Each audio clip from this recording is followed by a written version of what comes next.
Sempre fui exigido acima da média, é verdade. Então vamos lá. Legal, conceito. Medíocre e média. Então primeiro, conheça a média. Conheceu a média? Tá. No esporte, quem tá na média não vai chegar. É cortado, né? Não tem como, né? No esporte. Eu vou começar aqui com o exemplo que foi minha vida, né? Logo no começo. Na média. Na média, tem um negócio no esporte chamado índice. Índice. A gente convive com um negócio chamado índice. Para você participar, só para você participar de um campeonato paulista, você precisa fazer um índice. Esse índice é como se fosse o corte no vestibular, sabe? Pra você entrar aqui, você tem que ter uma nota, sei lá, uma nota X, 9, 8. E detalhe que não é na média, né? E já não é na média. O índice é bem acima da média. Vou dar mais espaço. Então a primeira coisa, quando estava no esporte, eu já lá na piscina eu não estava na média. Aí para participar daquele índice, eu já estava acima da média. Aí quando eu atingi aquele índice, sei lá, vou nadar, quero nadar 50 livre. Sou juvenil 2. Juvenil 2 é uns 16 anos, acho que é isso. 16 anos. Para você participar do campeonato, você tem que fazer, sei lá, 25 segundos. Se não fizer 25 segundos, 34, tu nem vai. Aí fiz lá 24, 44. Fui. Passei. Quando eu entrei naquele outro grupo já tem uma outra média. Entende? Uhum. Então eu posso ser medíocre num grupo forte. Posso ser medíocre num grupo fraco. Posso ser medíocre num grupo hiper forte. Posso ser medíocre num grupo ultra forte. Por exemplo, em 2005, eu fui para a Copa do Mundo de Natação. Foi em Durban, na África do Sul. Poxa vida. Para eu atingir aquele resultado, eu tive que ser absolutamente alta performance no Brasil. Aí fui, seleção brasileira, 2005, fiquei em 7º. Ali, naquela galera, eu tava na média, entendeu? Eu não lembro quantos nadadores tinham. Eu lembro que eu entrei na final, fiquei em 7º. Então, entre aqueles 8, eu fiquei em 7º. Você estava abaixo da média ali. Eu já estava abaixo da média. Agora uma pergunta importante. Quantos nadadores tinham no Brasil naquela época? Em condição de competição naquela época? Eu acho que uns 17, 18 mil, assim. Você vê como uma coisa engana? Agora, posso fazer um bate-bola rápido com o Joel? Vocês me permitem? Claro, por favor. Vamos lá, vamos ver o que é média. Joel, com quantos anos você começou a treinar? 12. Ótimo. Com 12 anos você começou a treinar. Quantas festas dos seus amigos você deixou de ir, viagens Todas. de acampamento? Quanto tempo durou isso? 16 anos.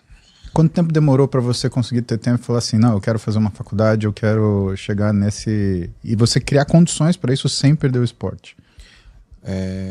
6. Quanto tempo demorou para você conseguir entrar no seu processo acadêmico, seu mestrado e doutorado? Aliás, você acabou já? Já acabei. Olha lá, professor doutor. Já sou doutor.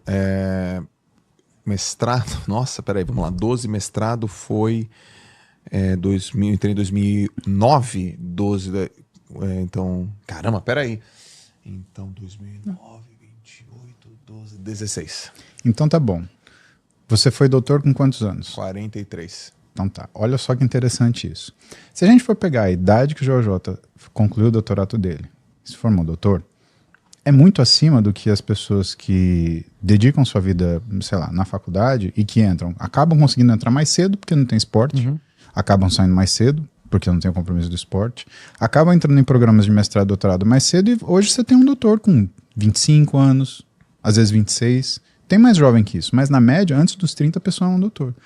Você consegue falar que um cara com uma trajetória do Joel é um cara que está na média só porque ele foi fazer o doutorado dele com 43 anos?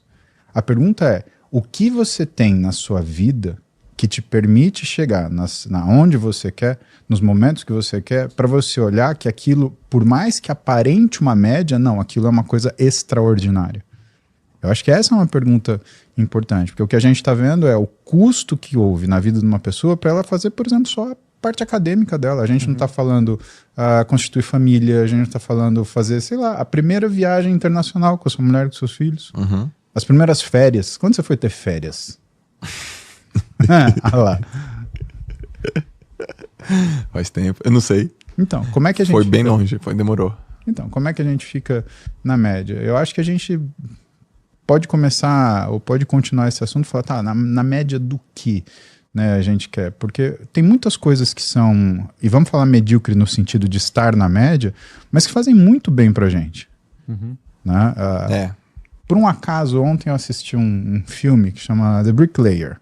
É um filme de ação, e o enredo do filme é um sujeito que é um agente da CIA e que ele vira pedreiro.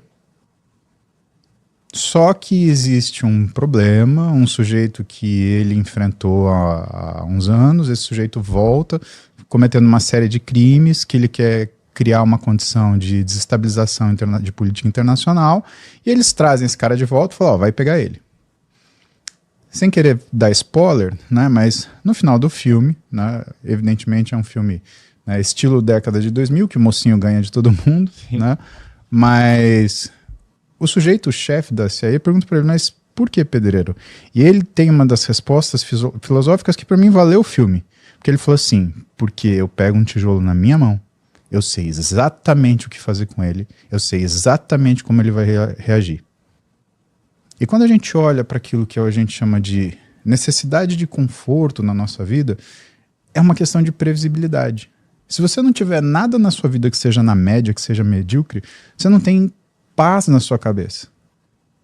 E aí a gente entra no campo de, por exemplo, o que é exigido para nós hoje, né? Temos uma grande capacidade de criar, né, atividades novas, de empreender. É necessário criatividade. E uma das coisas mais importantes de criatividade, que é um psicólogo americano que fala, um sujeito chamado Adam Grant, ele fala que é o tempo adequado. A gente fala muito de procrastinação, não é? O sujeito que deixa para tomar a decisão na última hora. Sim. O Adam Grant, ele fez o trabalho da vida dele em pré-crastinação, o cara que faz antes de tudo. Que é sujeito, por exemplo, que na sala de aula a professora dava a tarefa e ele já tinha terminado. Uhum. E aí você tem dois grandes problemas. Por mais que o procrastinador ele tenha problema porque ele não tem tempo de realizar um bom trabalho, porque ele deixa para a última hora, o pré-crastinador ele não tem tempo de realizar um bom trabalho porque ele já terminou. E a curva da criatividade fica em algum lugar no meio. Agora, como que você preenche no meio? Você tem atividades que são atividades excepcionais, só que para você sustentar, na minha opinião, todas as atividades excepcionais da sua vida, que talvez sejam uma ou duas, porque você tem que ser excepcional, né? Uma ou duas coisas, né? Você precisa ter alguma atividade que seja na média para que enquanto está dando tempo dessa atividade excepcional se amadurecer, para você criar uma crítica e desenvolver aquilo de forma realmente excepcional, a tua cabeça fique trabalhando, enquanto você está envolvido em coisas como, por exemplo, assentar um tijolo, que tem previsibilidade e aquilo dá calma para sua cabeça para você ter condição de desenvolver criatividade. Maravilha.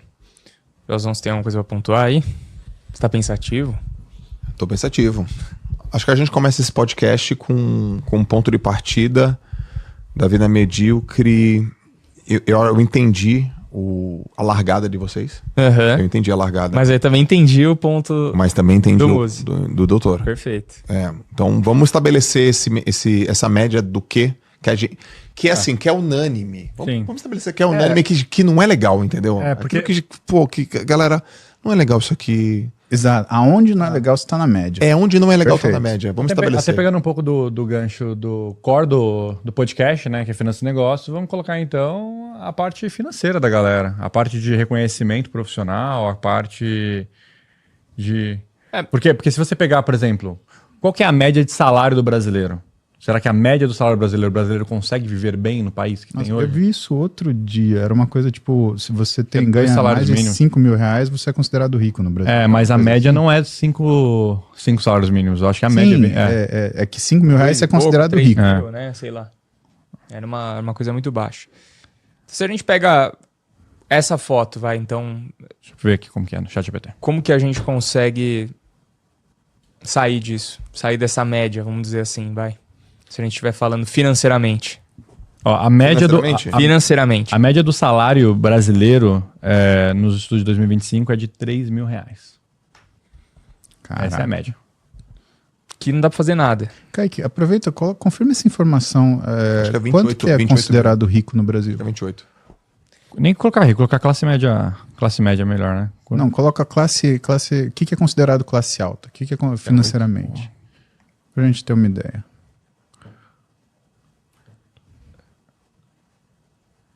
Eu acho que rico é 28 e classe média Eu acho 8 que a é. 10. Eu acho que passa de 28. Tinha que ter tanto investido, né? Acho que eu não lembro se era. Eu pedi várias classes, vamos ver. Baseado em dados, hein? Aqui é Baseado em evidências, irmão. A gente fala de número, a gente vai caçar. Ó, classe E fica entre R$ 1.500, classe D entre 1.500 a 2.500, classe C naquela faixa que eu falei lá de 2.000 a 3.000, classe B, que é a classe média, fica de 10 a 15 mil e classe A fica de 15 a 26 mil, que é uma classe mais alta. Quando a gente vê alguns cursos, né, isso surpreende. Por exemplo, você pagar uma boa escola para os seus filhos hoje, vamos falar de São Paulo, que é onde a gente vive, né? Mas o custo de uma boa escola hoje é acima de R$5.000. Tem escola, tem colégio que é mais caro que faculdade. Tem. Tranquilamente. Tranquilamente. Um bom plano de saúde, se você é casado e tem 2 filhos, por exemplo, 4 pessoas, tá? Se você tem mais de 40 anos e os seus filhos têm mais de 10, você não vai gastar menos que R$6.000. Aí já foi 11 conto para conta. Se você ganha 26, sobrou 15. Esses 15 tem que dar aluguel, comida. Supondo que você trabalha fora para ganhar R$26.000, você não vai, nem você nem sua mulher vão estar cuidando da casa. Você vai ter que ter funcionário.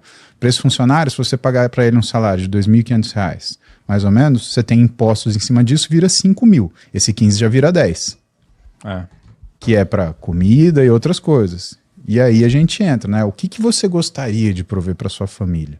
Né? Mais ainda, aonde que está a sua segurança financeira se você gastar tudo que você ganha? Essa é uma armadilha. E quanto mais a galera vai subindo, o cara sobe, o cara ganha R$3.000, beleza. Aí ele gasta, vive no talo ali, porque, pô, ele tá sobrevivendo. Mas se ele começar a ganhar amanhã 6.000, rapidamente ele já vai... É porque 3.000, cara, um pai de família. Não tem como. Não tem como. Ele tá sobrevivendo.